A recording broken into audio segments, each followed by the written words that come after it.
Good morning students. Last time पे हम बात कर रहे थे बर्नौली की प्रमेय की और हमने बर्नौली की प्रमेय को सिद्ध कर लिया था। आज हम बात करेंगे बर्नौली के प्रमेय के अनुप्रयोगों की। बहुत ही इंपॉर्टेंट है सारे अनुप्रयोग। सबसे पहला अनुप्रयोग है क्षैतिज नली में द्रव का प्रवाह। पहला अनुप्रयोग है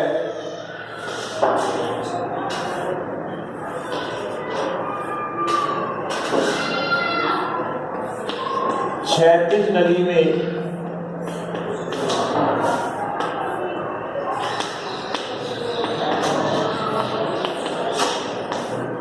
द्रव का प्रवाह।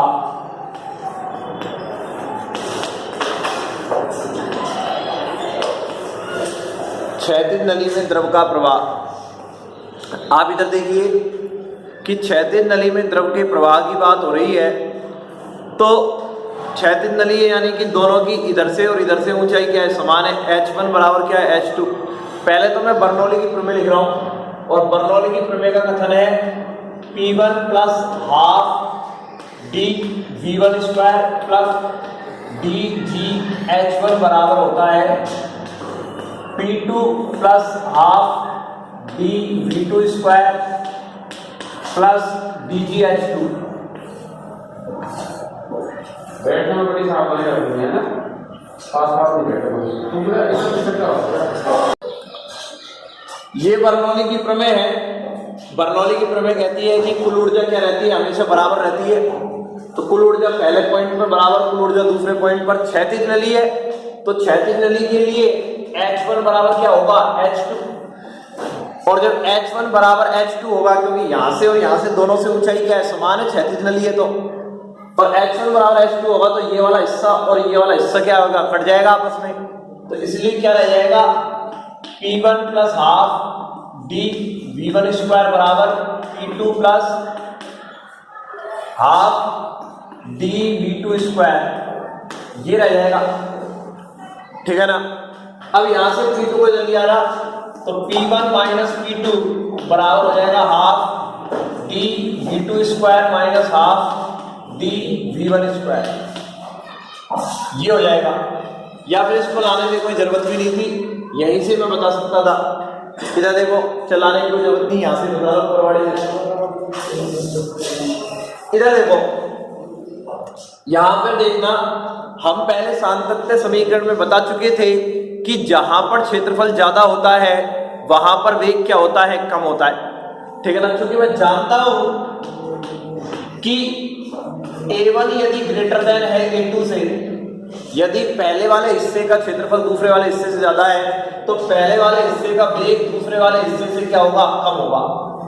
जहां पर क्षेत्रफल ज्यादा होता है वहां वेग कम होता है, और जहां क्षेत्रफल कम होता है वहां वेग ज्यादा होता है। तो इधर देखो, यहां पर वेग V1 का मान कम है और V2 का मान ज्यादा है। मैं कह रहा हूं कि क्षेत्रफल A1 ये पहला हिस्सा है और ये दूसरा हिस्सा है। पर बोलो मत, ये पहला हिस्सा है और ये दूसरा हिस्सा है। पहले वाले हिस्से का क्षेत्रफल ज्यादा है तो पहले वाले हिस्से पर वेग क्या है, कम। पहले वाले हिस्से पर वेग कम है, दूसरे वाले हिस्से पर वेग ज्यादा है, यहां वेग ज्यादा है, और इन दोनों का जोड़ बराबर है। तो हाफ डी तो यहां पर भी है। V1 का मान V2 के मान से क्या है, कम। तो V1 का मान V2 के मान से कम है तो इसका मतलब है P1 का मान P2 से ज्यादा होगा, क्योंकि P1 का मान P2 से ज्यादा होगा तभी इनका जोड़ बराबर आ सकता है। ठीक है ना। क्यों, हाफ डी तो इसमें भी और हाफ डी इसमें भी है, और V1 का मान V2 से कम है, ये वाला मान V1 का इस V2 से कम है, और इस V2 से कम है तो P1 का मान P2 से क्या होना चाहिए, ज्यादा ही तो होना चाहिए, तभी तो ये बराबर आएंगे जोड़। तो इससे ये पता चला है कि जहां पर क्षेत्रफल ज्यादा होता है वहां वेग कम होता है और वहां दाब क्या हो जाता है, ज्यादा। तो ये बात आपको ध्यान में रखनी है। ये दो बातें तो मैं पहले ही बता चुका था, और तीसरी बात यहां से निकल कर आ गई है इससे कि जहां पर क्षेत्रफल ज्यादा होता है वहां वेग कम होता है। मैं पहले बताया था कि जहां क्षेत्रफल ज्यादा है वहां वेग कम है, तो ये वेग कम है और ये वेग ज्यादा है, ये वेग कम है और ये वेग ज्यादा है, तो यहां पर दाब क्या होगा, ज्यादा होगा। तो जहां पर क्षेत्रफल ज्यादा वहां वेग कम और दाब ज्यादा होता है, ये आपको ध्यान में रखना है। ये क्षैतिज नली में द्रव का प्रवाह हो गया है। उससे पता पड़ेगा कि जहाँ क्षेत्रफल ज्यादा, वेग कम और दाब ज्यादा होता है। ये इसका पहला अनुप्रयोग हो गया, ठीक है ना। इससे इतनी बात पता पड़ी है। दूसरा अनुप्रयोग है वेंचुरी प्रवाह मापी, ठीक है ना। वेंचुरी प्रवाह मापी से हम क्या निकालते हैं वो हम देखेंगे, बहुत इंपॉर्टेंट है वेंचुरी प्रवाह मापी। तो दूसरा अनुप्रयोग है वेंचुरी प्रवाह मापी।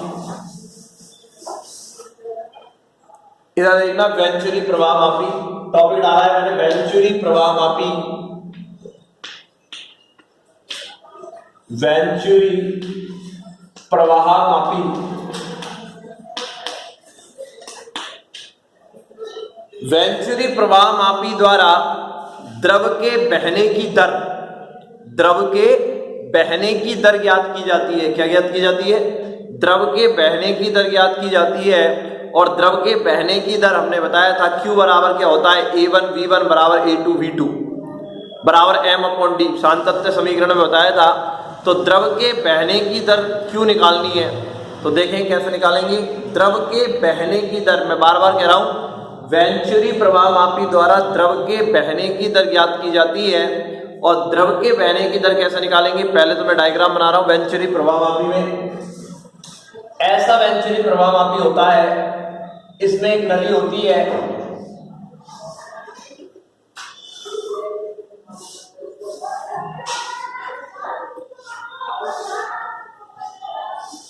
ये एक नली है जिसमें द्रव बह रहा है।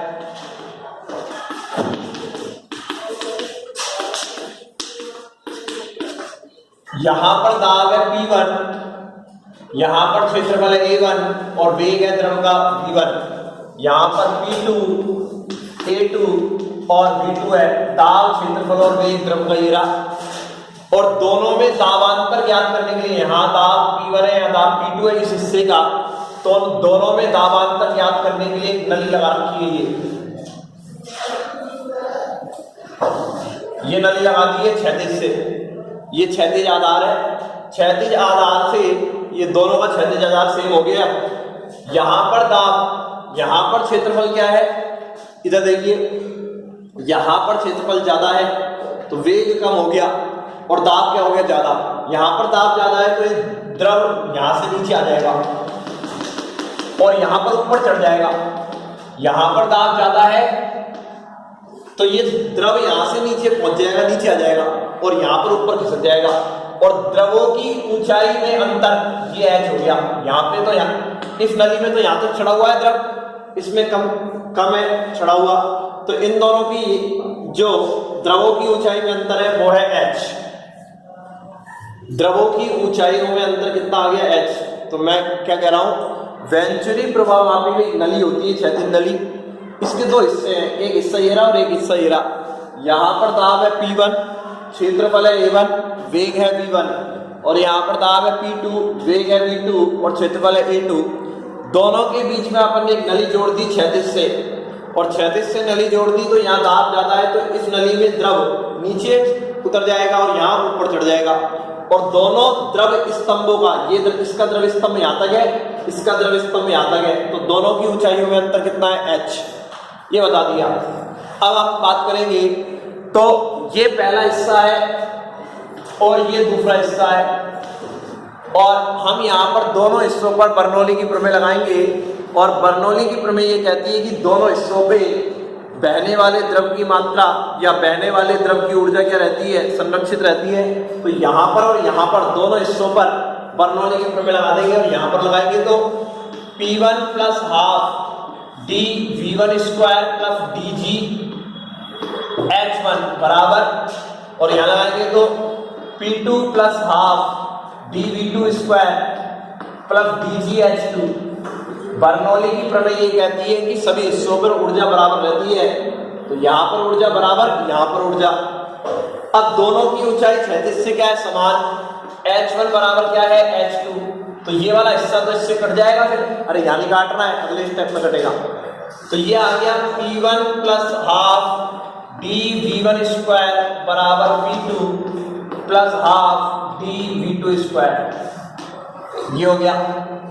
अब देखो यहां से मैं क्या कर रहा हूं, इसको मैं इधर ले जाता हूं, P1 माइनस P2 बराबर हो जाएगा half D V2 square minus half D V1 square, ये हो गया, कोई दिक्कत ही नहीं है। यहां से हाफ डी कॉमन आ गया तो ये हो जाएगा P1 माइनस P2 बराबर हाफ, और डी कॉमन आ गया और ये हो गया V2 square minus V1 square, कोई दिक्कत ही नहीं है।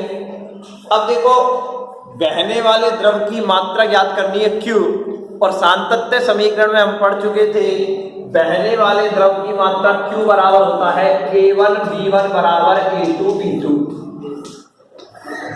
ये हम पढ़ चुके थे, बहने वाले द्रव की मात्रा Q बराबर A1 V1 बराबर A2 V2 होती है। तो यहां से V1 का मान निकल जाएगा, V1 का मान हो जाएगा Q अपॉन A1 और V2 का मान हो जाएगा Q अपॉन A2। Q क्या है? बहने वाले द्रव की मात्रा जो निकालनी है।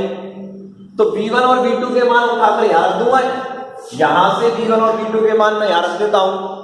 तो यहां पर P1 माइनस P2 बराबर आ जाएगा हाफ डी V2 स्क्वायर की जगह हो जाएगा Q square upon A2 square minus इसकी जगह हो जाएगा Q स्क्वायर बटे A1 स्क्वायर V1 की जगह, और यहां से P1 माइनस P2 बराबर हो जाएगा half D Q square common ले लूं, दोनों में Q स्क्वायर कॉमन आ रहा है, Q स्क्वायर कॉमन आ गया, लघुत्तम ले लेंगे तो ये हो जाएगा A1 square minus A2 square upon A1 square A2 square,